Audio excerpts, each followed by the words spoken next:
we'll discuss it. There was a huge drop off. Like there was like six of the greatest things I've ever seen on TV, and nothing after that. Oh man, my list just runs to 36 before I run to anything I wouldn't put in my top 20. Oh, Like wow. it was a Oh. good year for TV for me. Man, I mean, I guess I maybe watched more. Well, no, we watched the same amount. We watched the same amount. As evidenced by our top 20. It can't be that I have higher standards than you. That's doesn't feel No. right. No. Definitely not that. That doesn't It is feel purely correct. different standards. We have different tastes, yeah. Episode 465 of the TV Dudes, recorded December 5th, 2023. Best of 2023, Part 1 and 2.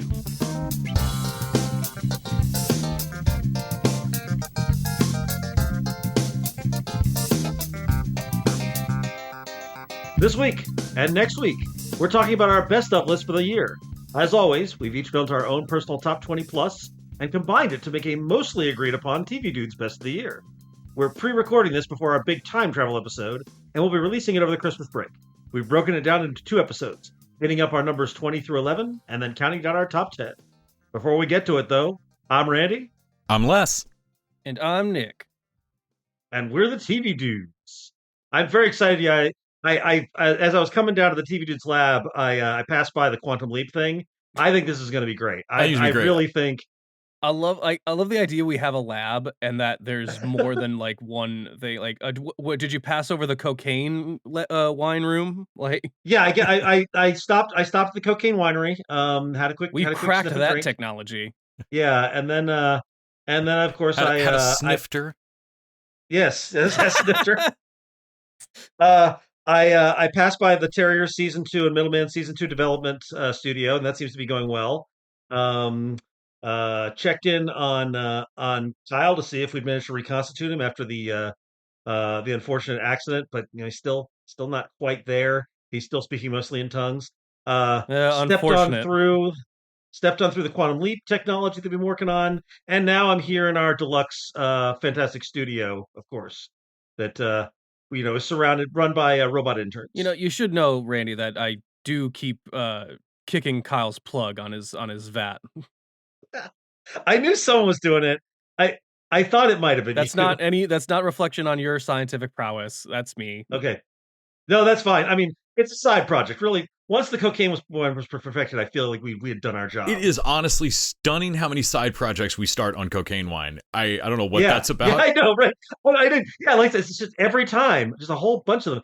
And in fact, I think we're using the cocaine wine to power the Quantum Leap project. I think that was the secret that the show lacked, and that's what's going to make our Quantum Leap successful. Well, we needed Right. we needed the secretions from Kyle, who actually is the force behind Formula One, Yeah. which is the Yeah. formula we use. Man, this sounds. Yes. Is this stranger than fan fiction? This sounds like Bravest Warriors. Well, the thing is, all the cocaine wine is actually swords. It makes sense. That's how it feels. The TV dudes have always been wanker shim. All right, that nonsense out of the way. I think it's time for us to get to our top 20 of the year. Hell yeah. So we were talking a little bit off mic, and Les and Nick, I think you were saying y'all didn't have like a great year for TV. I had a great year for TV combined with a bunch of shows that I'm like, wow, I didn't finish that. Some shows kind of disappointed me. In a way, Interesting. in a way that like my top 20 had to be like most of my top 20s would be like, you know, any of these could be the number one for any year, right? Yeah. This year was like, no, there's distant seconds. It's not like Yeah. they're bad, but there's something wrong with a couple of returning things. Like Harley Quinn, like is not even on my list this year. Interesting. I don't even know if it Wow. made it. Did it like? Well, we'll see. We'll see if it made it to the list. Wow, that's interesting. So there's definitely stuff that has flaws that I could easily put in, like, despite its flaws, it could go in the top 20 for TV of the year. I think I get down to right around like 50. I could do a top 50 and be like, everything here belongs here, even if it wasn't perfect. Like Star Trek Picard is in my 40s, Okay. but when it was on, it was really good, and I could easily put that in a like, this was some great TV. I guess I'm more used to Ghosts- the even like almost flawless shows. Like we've been spoiled like the last Oh, like yeah. I'm used to fucking Ted Lasso and like the After Party and stuff that wasn't on Apple because they fucking don't always Yeah, Yeah, produce. I think my top 27 are shows I would consider pretty much flawless. A couple of them haven't ended yet, so they could drop the ball, but or not flawless, but like really good TV, I guess. Mm-hmm. I'd Yeah, say I guess for me 10 to 15 of my 20 I would call flawless. Everything Okay. else, even through most of my contenders, are TV that would be perfect if they fixed one thing that bugs me enough that it's not in with Man. the rest of these. I'm the same with Les. It's only 5 for me that I would consider flawless, that I wouldn't change anything significantly about. so. I guess it depends on what you find flawless. Like the shows that I rate my stuff all year. I've been doing my best stuff. I've got my list. I only have 4 shows that I consider a 10 out of 10. That sounds right. Because I'm reluctant to give those 10s, and I didn't give that to Poker Face, which I think I might nudge up to 10, but like I gave it a 9.5. There is But that one. my- There's that one episode of Poker Face that I can't quite remember that I thought was a little bit. I didn't like the Tim Meadows episode. They do it okay, twice or something. Like they do a similar plot line like twice. I think Yes. Yeah. it was the Nick Nolte It's the episode. the Nick Nolte episode. They Yes. redo a similar thing. Yeah. Well, it's funny. This is sort of telling about how we come up with this top 20. Of my top 4, one of them sneaks into the top 20 only because I put it in there as my fallback, because we each get one. And the other one isn't on the top 20, even though it's in my top 4. And that's Barry. Barry did not make our top 20. I didn't finish it. I've never watched it. It's a fucking Yeah. man. I don't think it was. It was a great final season. It wasn't the year for me for like Yeah. I didn't finish. I didn't get back on physical. I think I got up to season 2 on physical, but I can't like Barry so- and physical are pretty. There's dark television, and then there is Barry. Yeah, Barry's fucking dark, but it's also hilarious. It's funny, but it takes you. There's a point where it takes me to a place like, oh, there's a place I haven't been to since college. So I do want to Hello, mention darkness, last year, my old friend. last year we watched 130 shows. This year we watched like 90. So we watched a lot less. That makes And sense. I do want to say last year I had like 6 shows that I ranked as 0. Those shows were Roar, which I totally fucking forgot Fuck about. you. The Endgame, Naomi, How I Met Your Father, Welcome to Flash, Ugh. Stay Close. Nothing. There was nothing. What was that as last bad one? as Welcome to Flash. No, Welcome to Flash, and then Stay Close. What's which Stay was a Close? Netflix show. I don't even fucking remember. What is y'all. that? No, we didn't watch that. Like the So What I those are the had- ones is I that? vaguely kind of remember. That's I don't think There we are- watched that. There are 30 shows Prove it. on my list from last year that are worse than the worst show I watched this year. So I will say that there was that there were less shows, but the worst things on my list. The worst thing on my list this year was Swarm. I think most of that was disappointment. Yeah. Like Yeah. that they turned. But like at the bottom of my list is like Swarm, Junji Ito Maniac, Extrapolations, which I barely remember. I don't remember Paramount that at Plus' all. Bass Reeves and Rabbit Hole. Hello Tomorrow on Apple Plus, Gotham Knights on CW. Stay Oof. Close was British and had Kush Jumbo. It's a thing she did after one of the That's things why she we did, tried. yeah. That's why we tried watching it, and it didn't work. No. Oh god, that doesn't bode well for her January show that she's doing with on Apple Plus. And also, just kind of funny, there is a show that is 78 on my list of 88 shows that is in our top 20. So that'll be interesting. Okay. And there's one on our top 20 that I don't think I watched. No, and I kind of want to. I just haven't gotten around to it. So yeah, it's gonna be an interesting thing. I think our 20 through 11 will be a bit more variance. There'll be one or both of us may not have watched or enjoyed it, and so this is going to be sort of we all will grudgingly agree that these belong in the top 20 for the year. The top 10 there's to be a lot more consensus. And all that prelude aside, I guess we should start with number 20 on the list, which just by virtue 18, 19, 20 are our one of us put on our list, and it became our one fallback. And this is Nick's fallback, which is also on my list of contenders, and that is Good Omens on Prime. Yes. Now this was one of those ones that I considered, wow, season 2 actually might work more overall for me than season 1, Agreed. but there is one hindrance in it. one thing I would change to make it perfect. Yeah. And that is the love story between the coffee shop owner and the record store owner. Yeah. Yeah. That's annoying. Yeah. It doesn't work. I know what they're trying to do. It doesn't work. Yeah, I know, and they're trying to parallel Aziraphale and Yeah. Crowley. I get it. I get what Yeah. honestly, Yeah. I would just have ripped the cord on Aziraphale and Crowley Yeah. earlier. I mean, it gives you Yeah. that big moment at the end, though. That's pretty good. Sure. That moment works But so yeah. well that it almost makes me forget about that. Like, when you first brought up Good Omens, like, yeah, why didn't that? Oh yeah, Because I really and hated it's, that. Yeah. I they never are not- understood why that relationship was healthy or okay or good. Yeah. they are Yeah. they are B characters, but they don't take up an insignificant amount of time. Yeah, Like, Yeah, for sure.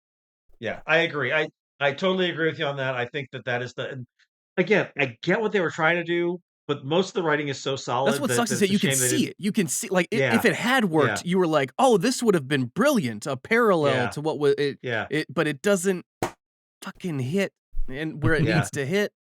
That said, I do think season 2 is notably better than season 1. Me too. Yeah. I absolutely agree with that. John Hamm, fucking Yeah, John Hamm is great in this. Wow. yeah. I thought you were about to say your one thing you'd fix would be hamming it up more. you know I'm can always we- in the mood for more ham.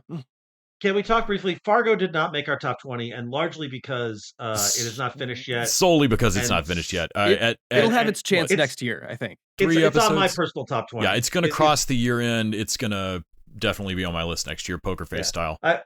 I will talk about it in the next episode as one of my also rans because it made my top 20 because I've watched every season and they've generally landed their ending. So I have faith in them on this. Me and Les have had the unwritten rule of if we didn't finish it, no matter if it's not having come out yet, we don't. That was put my it on first the way to list. cull, yeah, off That's of my fair. list. That's fair.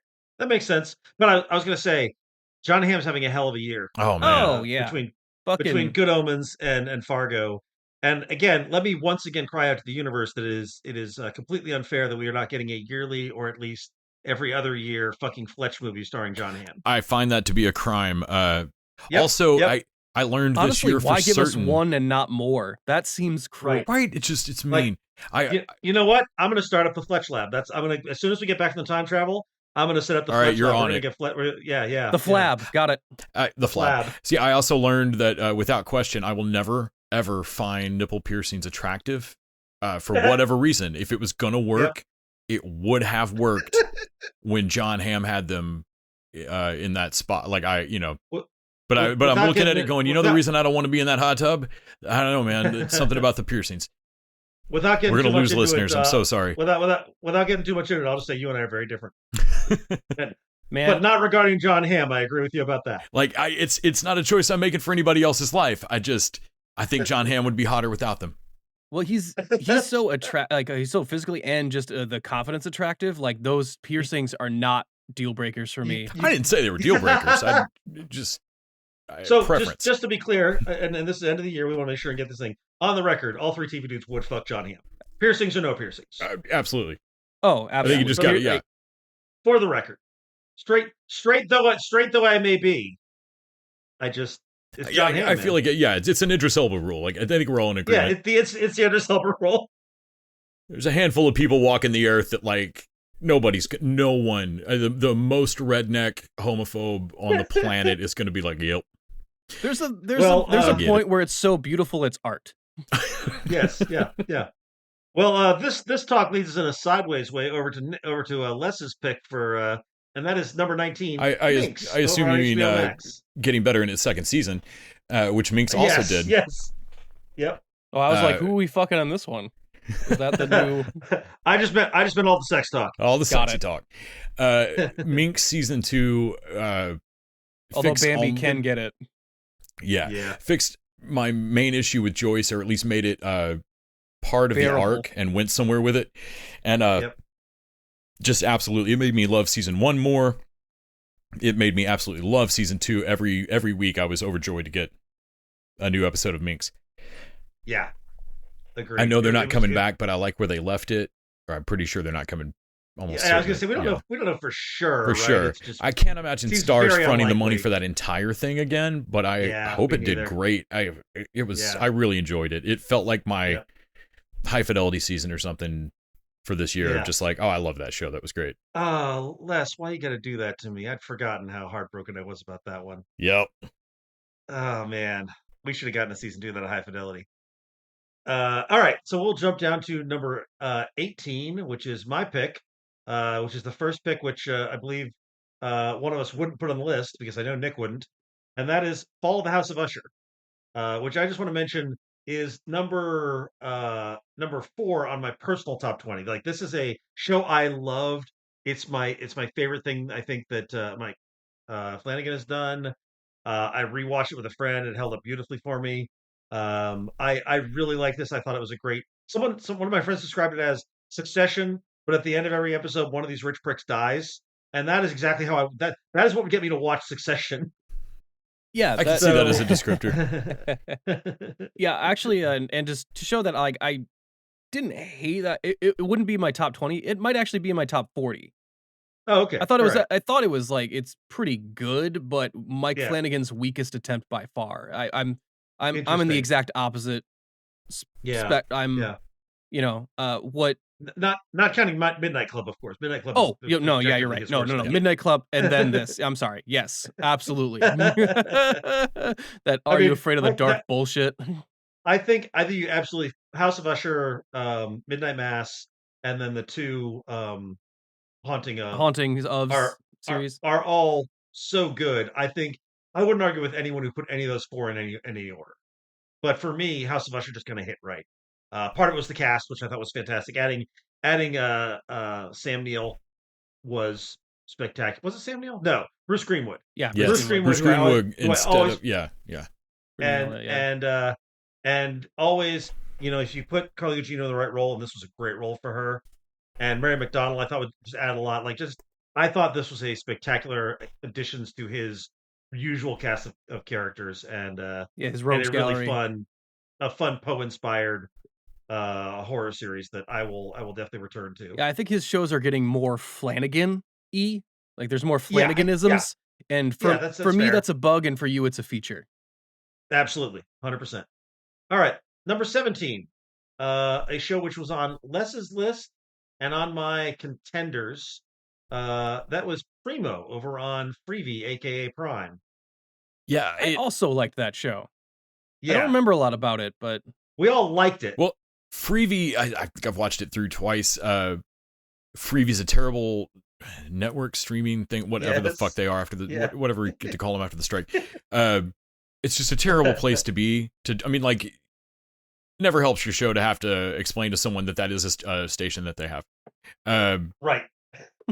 But it's like when you're telling like your grandparents you do a podcast and you're like, and where do I listen to that? And like, we're fucking doomed. I'm never going to Yeah, explain this to you. there's no, you just don't. Never mind. I don't do a podcast. But comedies are so hard to get off the ground. Like a first episode of a sitcom is so hard to do. We've all watched the pilots of things that we love, and they're just clunky, cringy, terrible.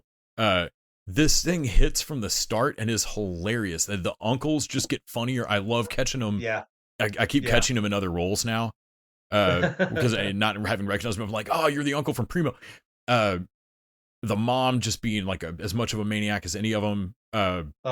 Like it makes me want to go back and rewatch it now. Like they're bite-sized, perfect little sitcom chunks. And weirdly, because Hulu keeps showing me the thing for it, I tried again to watch Animal Control, which it's not Welcome to Flatch bad, but man, it hits the ground with a thud. Man, I did the same thing. I went and watched a couple episodes of Animal Control, and it got slightly better, but it's definitely not a Parks and Rec Like blow up or anything. those are all fucking pros who should be able to hit the ground great running. cast. Yep. And instead, like when I'm thinking about Primo, I'm like, oh, but it just clicks. Yeah, Primo works. Yeah, Primo's great. I think we all liked it. It just didn't quite make everybody's top 20, but it belongs to the TV Dudes top 20 for sure. Which is more than I can say for the next one, which I actually actively didn't like. But y'all did, and as a result, it is in the top 20, and that is number 16, Florida Man. So Randy, you outright didn't like this one. I liked it and loved a couple of bits, and then Nick outright Florida loved Man it. was my 16. Talk it up, Nick. I thought that this was if you're gonna make a show about Florida, even just the opening titles, whatever their little shit happens before the title Florida Man comes on, like the guy coming out and wrecking, like stealing an ambulance and then wrecking it. Yeah. I think, I think the show had me when he was like, well, where are you gonna get a gun? It's Florida. I'm just gonna fly there and find a gun. He walks out of the airport with a gun, motherfucker, with a cop's gun. Son of a. And Clark Gregg, Clark Gregg's B story. I go back and forth on Clark. He would be the only thing I would change, throughout the show. Like maybe not feature him as heavy because he really doesn't have anything to do with the story until the last episode. Right. I would maybe interweave his narrative more, but honestly, him escaping from prison and doing all this other stuff is great. I think what's his name as the lead? I don't remember his name. Yeah, I do not remember the actor's name. He did not make a super huge impression on me. I thought he was fine, but not. I think that was my central flaw of the show, is that this guy he's got to be the John Hamm Fletch, and I did not think he was the John Hamm Fletch. Oh, I really thought he brought. So like it's the best I've ever seen that Edgar actor. Ramirez. I really thought Edgar Ramirez. That's right, and I thought he was bringing a lot of likability and distrust. Like his level of distrust and his relationship with his father have to reflect the female lead, because the female lead is like right the entire time, and he just doesn't trust her. Like, nah, you're gonna fuck me though. And I don't know. I related with that. Okay. All right. Number 15 is a show that I did not watch, not because I just haven't gotten around to it yet, but y'all really liked, and that is Skull Island on Netflix. Oh, absolutely. Skull Island. I mean, Randy, I know you don't much like the animation, much less any anime style, but this is more on the trend of what do you call it? Avatar: The Last Airbender style. Yeah, well, I mean, there is a Netflix anime that made my top 20, so I definitely am warming to theirs. Well, Sure. And definitely and Monarch, in the interest of sheer budget concern, like they simply wouldn't have got the money.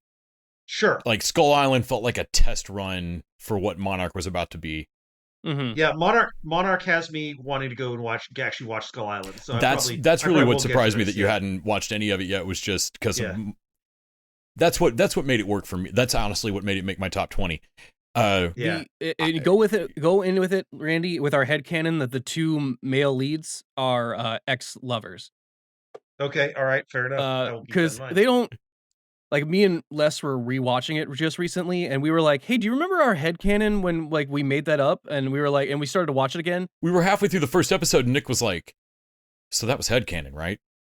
Did we make that up? Because I mean, I feel like they're leaning into it. I'm like, nope, we made that up. So I feel like it's all it's missing is a scene where they kiss. Yep. Like the subtext. Like again, maybe it's like but that it's animation. It can't be the two actors have chemistry. It can't be a Devil's Little Helper scenario.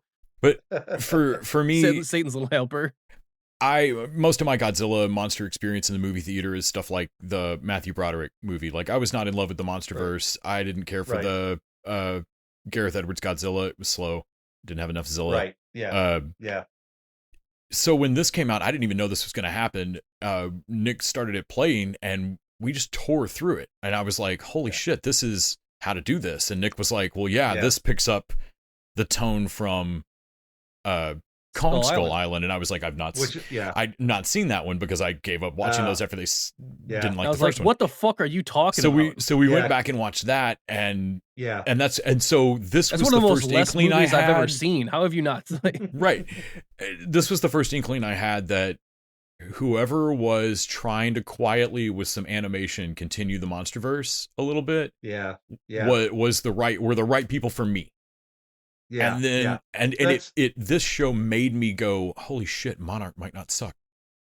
Yeah, okay, I'll definitely check in on this because Skull Island and Monarch are what was like. I was like, yes, you guys finally are getting to what I want to see out of this. Also, the show has a wild girl and her dog, her giant mutant dog, and it's that great. Are pretty cool with murder. Like, are boys always this useless? Probably, yeah. our number 14 is I'm actually surprised this one made the top 20.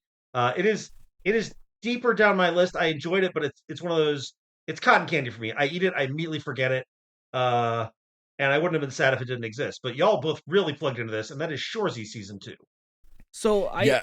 Shoresy was one of those that, oh man, I also would change one thing about it. I think I ended up higher on my list, and I might now be like, there's the running gag with the family, like Mhm. that family dinner table, like, oh, we had a Yeah. family episode last season, so we should have one Yeah. here, and it felt lazy and weird.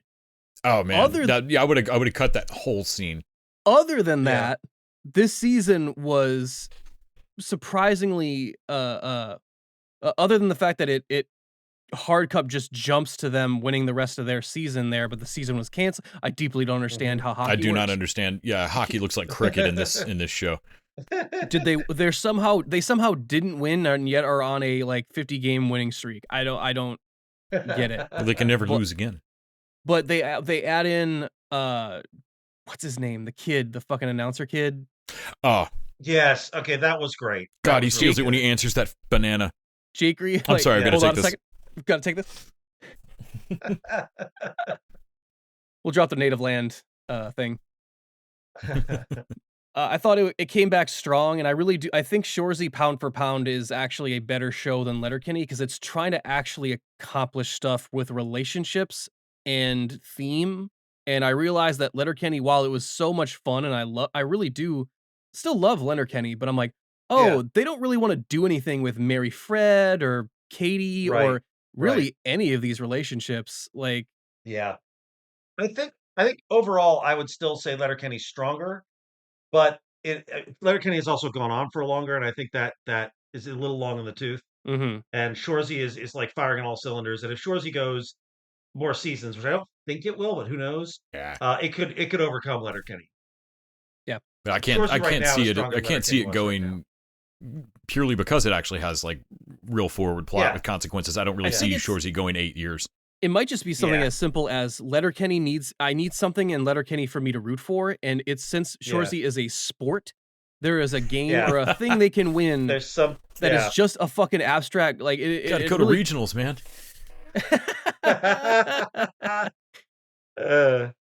All right. Number 13 surprises me, given Les and my antipathy for anime. But I think this show surprised a lot of people, and that is One Piece over on Netflix. So I didn't watch this. Was it good? man. It's gotten me so excited for like Yu Yu Hakusho is about to come out with its Netflix show, and I'm actually excited for it now when I was not before. I'll actually watch it. Like I love the live action Cowboy Bebop, and I believe it's a travesty they wouldn't get more of it. But this is better, like objectively better. Yeah. And it was so much fun. I had zero interest in One Piece, So there's and now I know who some of these characters are, and I thought every episode was a ton of fun. The fight scenes are amazing. The world building is really cool. The set design is cool. Like it was so good. it's cool and silly and yet Yeah. has serious stakes. Like it doesn't Mhm. allow though. It's like if it's it's what I want Power Rangers to be. Oh, I get that. Like Yeah. when Well, its lead characters are so good. oh the Like every one of those four leads. the casting for all this was really very Yeah. spot on in regards Yeah. to Luffy and Nami and Zoro for sure. Yeah. And even Usopp I thought was a great Yeah. pick. But Yeah, you're right. There's more than 4 leads. There's like 8 leads. right. But Goddamn anime. but the kid they get for Luffy, he's like the linchpin of like, oh man, his level of he's the Danny Rojas. he's the Danny Rojas of the seas. crew, and I don't care if that's racist. He's the nah, man. He's the heart of the team, man. And it really Yeah. also having the author come. I think having the author come on and just do a simple. Yeah. It might have just been as simple as this is what's important. This is not important. This can Yeah. this can go. This has to stay. Yeah. You know, Monkey D. Luffy, as I think about it, he's kind of a weird combination of Captain America and Danny Rojas. And somehow it works. No, I agree. I Piracy's life. and honestly, Yeah. the effects, like the budget on it, is nuts. It looks really good. Yeah. Like- Oh yeah, it's really good. Like it It's really strong. It's like if they threw again, it's probably it's what made me like it, and I thought at the time when I was watching it at first, like the first week it was out, I'm like, no one else is gonna watch this. This is gonna bomb. Because it's a Power Rangers episode with money behind it, and I didn't think anyone but me wanted that. Yeah, I didn't think I wanted it, but man, I burned through that, and it's one of the season 2s I'm most excited about seeing when it comes in 2025 or whatever it's going to be. That as shocking as I found everyone like it, you liking it is even more shocking. It is. Wait till you hear one of the shows that made my personal top 20. You'll be especially shocked. Holy shit! All right, let's talk about number 12. That is Party Down, the reunion season, which had no business being as good as it was. No, this could have easily been in mine if I hadn't. So many of my shows could have been swapped out when I'm looking through my contenders of like, on the wrong day, depending on which episode of the 6 or 10 episodes I caught, like week to week, some of these were stronger than others. Party Down had no business coming back strong. No, and it's great. Every episode is great. And Nick, you saw the reunion before you saw the original, and it still worked for you. So this is why it's not as high on my list, but still on my list. One of the reasons it's not as high is that I really like Jennifer Garner, and I didn't have the attachment to the previous love interest. Right. So that kind of miffed me going in. But yeah, the ending didn't work. But I get that. But the real reason it's on the list is that it in no way did I feel lost. Yeah, no. I didn't feel alienated, or I felt like it was just as funny, and I was like, yeah, this show rules. At the same time, it did not feel like it wasn't paying respect to it before. Like, yeah. I came to it and I'm like, oh yeah, this is definitely more of Party Down, but they managed to be engaging and honest with the previous seasons, and also open to new viewers, and that's an impressive trick. Yes, added new characters. Yeah. It gets on the top 20 list just for that alone, I think. Also, we should talk about how great Martin Starr is in supporting roles when he's playing a misanthropist. Because here and Silicon Valley is Martin Starr is peak. Well, you forgot Tulsa King. Oh, and Tulsa King. Holy shit! Everything's that guy really Starr. he has a type. Yeah. Which also had a contender for being on the list as well, I should say. Tulsa King. Yeah. It went further down my list as the year went on. I'm like, it's below. If I was going to put a Taylor Sheridan show on my list, it would be Special Ops Lioness, which I wound up liking better. But Tulsa King was really good. All right, number 11, and then we'll take our break and come back with our top 10 next week. Number 11 is Last of Us, a video game show on HBO Max. Wow. Oh, that's right. Les hasn't seen the rest of it. Yeah. Right. So I was surprised it didn't crack the top 10. I think it would have if it had been on Lessons. Yeah.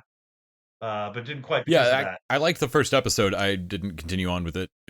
Yeah.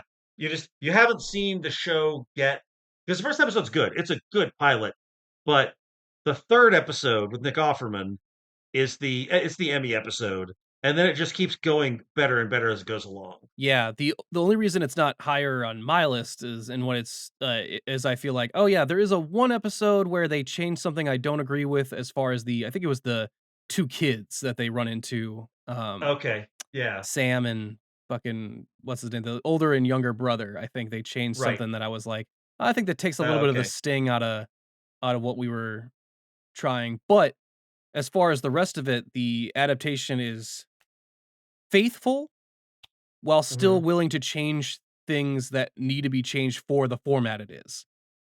Well, this is another example. You bring in the video game creator as one of the writers and producers. Yeah. And then you pair it with one of the best guys in the business, the guy who did Chernobyl.